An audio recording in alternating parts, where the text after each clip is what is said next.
നമ്മൾ ഇന്നലെ എവിടം വരെയാണ് പഠിച്ചത്? We studied up to tree culture. Okay. Today we are just learning about ഇത് ചെറിയൊരു പോർഷൻ ആയിരിക്കും. Straw culture, staff culture, paw plate culture and anaerobic culture methods. Only this much is there for today. വേഗം തന്നെ പറഞ്ഞു പോകാവുന്നുള്ളൂ. First one it is straw culture done with tubes containing agar slope. So ഇതാണ് agar slope എന്ന് പറയുന്നത്. So done with tubes, നമ്മൾ test tube വെച്ചാണ് ഇത് ചെയ്യുന്നത്. With containing agar slope, this is called agar slope. ഒരു സിക്സ് ആക് pattern ആണ്. Used for pure growth of bacteria for slide agglutination and other diagnostic test. അപ്പോൾ നമ്മൾ ഇമ്മ്യൂണോളജി പഠിക്കുമ്പോൾ അഗ്ലൂട്ടിനേഷനെ പറ്റി ഡീറ്റെയിൽ ആയിട്ട്, അത് ഭയങ്കര ഇമ്പോർട്ടൻ്റ് ആയിട്ടുള്ളൊരു ക്വസ്റ്റ്യൻ ആണ് അഗ്ലൂട്ടിനേഷൻ ആൻഡ് ഇറ്റ്സ് ടൈപ്പ്.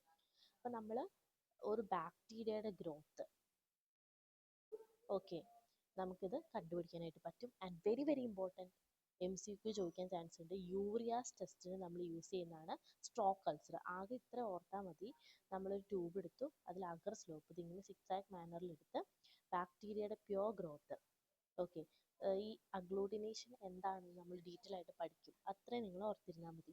ഇനി stab culture. Stab culture is performed by straight charged with culture material by puncturing deep inside the agar. This technique is employed to demonstrate gelatin liquefaction, oxygen requirement of bacterium, and to maintain stock culture for preservation of bacteria. അപ്പോൾ ഇത്രേ ഉള്ളൂ. നമ്മൾ എന്താ ചെയ്യുന്നത്? ഒരു ഇവിടെ ഞാൻ വയറെന്ന് എഴുതിയില്ല, performed by a straight charged wire. എന്താണ് ഇവിടെ വയറെന്നുണ്ട് കേട്ടോ, സോറി, ഐ അപ്പോളജൈസിങ്. വയറെന്നുണ്ട്. എന്താ, ഒരു ചാർജ്ഡ് വയർ നമ്മൾ യൂസ് ചെയ്യും. നമ്മൾ അതിൻ്റെ കൂടെ എന്താ, കൾച്ചർ മെറ്റീരിയൽ ബാക്ടീരിയ ഉണ്ട്. ബൈ പഞ്ചറിങ് ഡീപ്പ് ഇൻസൈഡ് ദ അഗർ.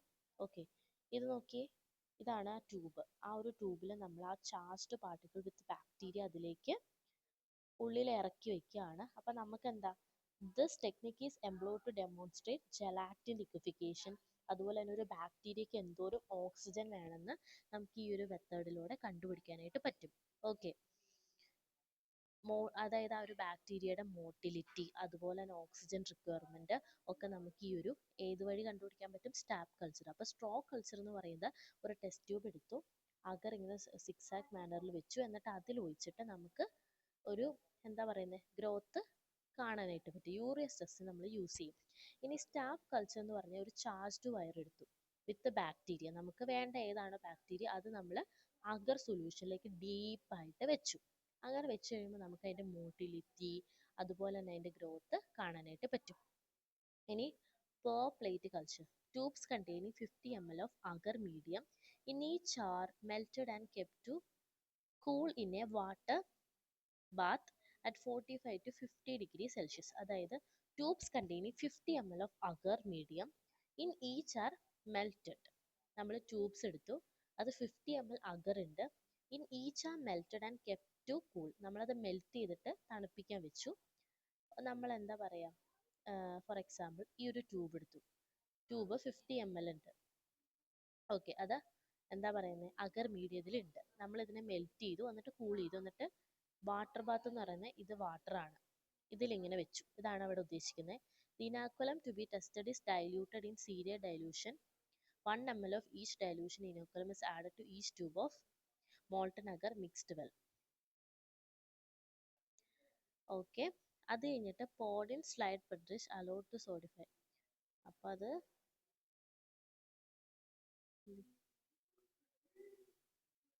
അപ്പം ഇവിടെ എന്താ ഉദ്ദേശിക്കുന്നതെന്ന് പറഞ്ഞാൽ, നമ്മൾ ഫസ്റ്റ് ആ ഒരു ട്യൂബ് എടുത്തു, വാട്ടർ ബാത്ത് ഒരു 45 to 50 ഡിഗ്രി സെൽഷ്യസ് എടുത്തു. അപ്പോൾ ഇനോക്കുലം ടു ബി ടെസ്റ്റഡ് എന്ന് പറയുന്നത്, നമുക്ക് വേണ്ട ആ ഒരു ഇനോക്കുലം എന്ന് പറയുന്നത് എന്താ, നമ്മളൊരു ഇതെടുത്തു, ഒരു സ്ലൈഡ് എടുത്തു, നമ്മൾ ആ ഒരു ബാക്ടീരിയ ഫിക്സ് ചെയ്തു. അപ്പോൾ ഈ ഒരു പോർഷൻ ഇനോക്കുലം എന്ന് പറയുമല്ലോ, അത് നമ്മൾ ഡൈല്യൂട്ട് ചെയ്തു. അതായത് ഓരോ എം എൽ വെച്ച് ഡൈല്യൂട്ട് ചെയ്തു.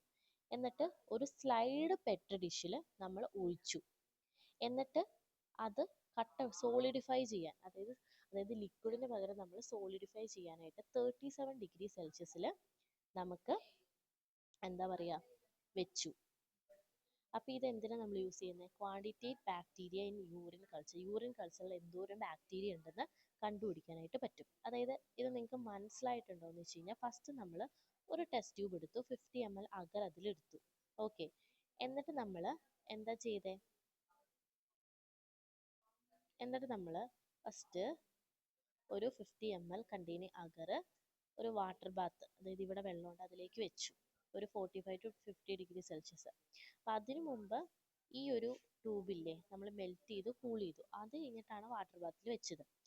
എന്നിട്ട് നമ്മൾ ഈ ഇനോക്കുലം ഇല്ലേ, സീരിയൽ ഡൈല്യൂഷൻ, അതിനെ മാക്സിമം ഡൈല്യൂട്ട് ചെയ്ത് ഒരു എന്താ പറയുക പെറ്റർ ഡിഷിൽ വെച്ചു. എന്നിട്ട് 37 ഡിഗ്രി സെൽഷ്യസിൽ അതിനെ സോളിഡിഫൈ ചെയ്യാൻ, കട്ട പിടിക്കാനായിട്ട് വെച്ചു. അപ്പോൾ എന്തോരം ഒരു യൂറിൻ കൾച്ചറിൽ എന്തോരം ബാക്ടീരിയയുടെ ക്വാണ്ടിറ്റി ഉണ്ടെന്ന് നമുക്ക് ഇതിലൂടെ മനസ്സിലാക്കാനായിട്ട് പറ്റും. ഓക്കെ, ഇനി ലിക്വിഡ് കൾച്ചർ, നമ്മളൊരു ടെസ്റ്റ് ട്യൂബ് എടുത്തു, സ്ക്രൂ ക്യാപ്ഡ് ബോട്ടിൽ എടുത്തു അല്ലെങ്കിൽ ഫ്ലാസ്ക് എടുത്തു. Inoculated by touching with charged irons or pipettes or syringes taken very small. അപ്പോൾ ലിക്വിഡ് കൾച്ചർ ഒന്നുമില്ല, നമ്മളൊരു ടെസ്റ്റ് ട്യൂബ് എടുത്തു, എന്നിട്ട് നമ്മൾ സ്ക്രൂ ക്യാപ്ഡ് ബോട്ടിൽസ് അല്ലെങ്കിൽ ഫ്ലാസ്ക് എടുത്തു. ഓക്കെ, എന്ത് വേണമെങ്കിലും നമുക്ക് യൂസ് ചെയ്യാം, ടെസ്റ്റ് ട്യൂബ് യൂസ് ചെയ്യാം, സ്ക്രൂ ക്യാപ്ഡ് ബോട്ടിൽ യൂസ് ചെയ്യാം, അല്ലെങ്കിൽ ഫ്ലാസ്ക് എടുക്കാം. എന്നിട്ട് നമ്മൾ എന്താ പറയുന്നത്, ഒരു ചാർജ്ഡ് ലൂപ്പ് എടുത്തു, ഇതാണ് ലൂപ്പ് എന്ന് വെക്കുക. അപ്പോൾ ഒന്നെങ്കിൽ ടെസ്റ്റ് ട്യൂബ് ആവാം, അല്ലെങ്കിൽ ബോട്ടിലാവാം, ഫ്ലാസ്ക് ആവാം. അതെന്താ പറയുന്നത്, ആ ഒരു ലൂപ്പിൽ നമുക്ക് വേണ്ട, നമ്മൾ ടെസ്റ്റ് ചെയ്യേണ്ട സാധനം ഇതിലുണ്ടാവും. ആ ഒരു ലൂപ്പിൽ ടെസ്റ്റ് ചെയ്യുന്ന സാധനം ഒന്നെങ്കിൽ ടെസ്റ്റ് ട്യൂബിൽ വെച്ചു, അല്ലെങ്കിൽ ഫ്ലാസ്കിൽ വെച്ചു, അല്ലെങ്കിൽ എന്താ പറയുന്നത് സ്ക്രൂ ക്യാപ്ഡ് ബോട്ടിൽസിൽ വെച്ചു. ഇത് വളരെ സ്മോൾ ആയിട്ടാണ് നമ്മൾ എടുത്തേക്കുന്നത്. ഇത് എന്തിനാണ് നമ്മൾ യൂസ് ചെയ്യുന്നത്? Sterility test, blood culture and will not. പക്ഷെ നമുക്ക് അത്ര പ്യുവറായിട്ട് ഇതിവിടെ കിട്ടത്തില്ല. ഓക്കെ, അപ്പോൾ നമ്മൾ പഠിച്ചത് 3 കൾച്ചേഴ്സാണ്: സ്ട്രോക്ക് കൾച്ചർ, അതുപോലെ തന്നെ stab culture, pour plate culture, liquid culture. Liquid culture ഒന്നുമില്ല, ഒന്നുകിൽ ടെസ്റ്റ് ട്യൂബ് എടുക്കാം നമുക്ക്, അല്ലെങ്കിൽ നമ്മളൊരു സ്ക്രൂ ക്യാപ്ഡ് ബോട്ടിൽ എടുക്കാം, ഫ്ലാസ്ക് എടുക്കാം. എന്നിട്ട് ഇനോക്കുലം ഇല്ലേ, ഇനോക്കുലം എന്ന് പറഞ്ഞാൽ നമ്മൾ ടെസ്റ്റ് ചെയ്യേണ്ട സാധനം ഒരു ലൂപ്പ്, ചാർജ്ഡ് ആയിട്ടുള്ള ഒരു ലൂപ്പ് ആ ഒരു ടെസ്റ്റ് ട്യൂബിൻ്റെ ഉള്ളിലേക്ക് വെച്ചു. അപ്പോൾ നമുക്ക് യൂസ് എന്താണ്, ബ്ലഡ് കൾച്ചർ, സ്റ്റെറിലിറ്റി ടെസ്റ്റ്, ഇതിനൊക്കെ നമ്മൾ യൂസ് ചെയ്യും. ഇനി അനൈറോബിക് കൾച്ചർ മെത്തേഡ്സ് എന്ന് പറയുന്നത് അത്ര ഇമ്പോർട്ടൻ്റ് അല്ല. ഇതെങ്ങനെയാണെന്ന് വെച്ച് കഴിഞ്ഞാൽ ഓക്സിജൻ ഇല്ലാത്തൊരു ബാക്ടീരിയനെ യൂസ് ചെയ്യുന്നുണ്ട്. അപ്പോൾ ഇതെങ്ങനെയാണ്? Production of vacuum, displacement of O2 by displacement combustion of O2, absorption of O2 by chemical or biological methods by reducing agent, anaerobic. അപ്പോൾ ഈ ഒരു പ്രൊഡക്ഷൻ ഓഫ് വാക്വം എന്ന് പറയുന്ന ഒരു മെത്തേഡ് ഇപ്പോൾ യൂസ് അല്ല. പിന്നെ ഡിസ്പ്ലേസ്മെൻറ്റ് ഓഫ് O2 എന്ന് പറയുന്നത് by pouring helium, hydrogen or carbon dioxide. Okay, അപ്പോൾ ഇത് നമ്മൾ എങ്ങനെയൊരു by keeping a lighted candle in a large airtight container. ഇത് ഇതുപോലെ ഇല്ലേ, ഒരു ലാർജ് എയർ ടൈറ്റ് കണ്ടെയ്നറിൽ നമ്മൾ വെക്കുകയാണ്, പക്ഷെ ഓക്സിജൻ സ്റ്റിൽ അവിടെ ഉണ്ടാവും. ഫസ്റ്റ് എന്ന് പറഞ്ഞ വാക്വം മെത്തേഡാണ് നമ്മൾ ഓക്സിജൻ ഇല്ലാണ്ടാക്കാൻ യൂസ് ചെയ്യുന്നത്, പക്ഷെ അതിപ്പോൾ നിലവിലില്ല.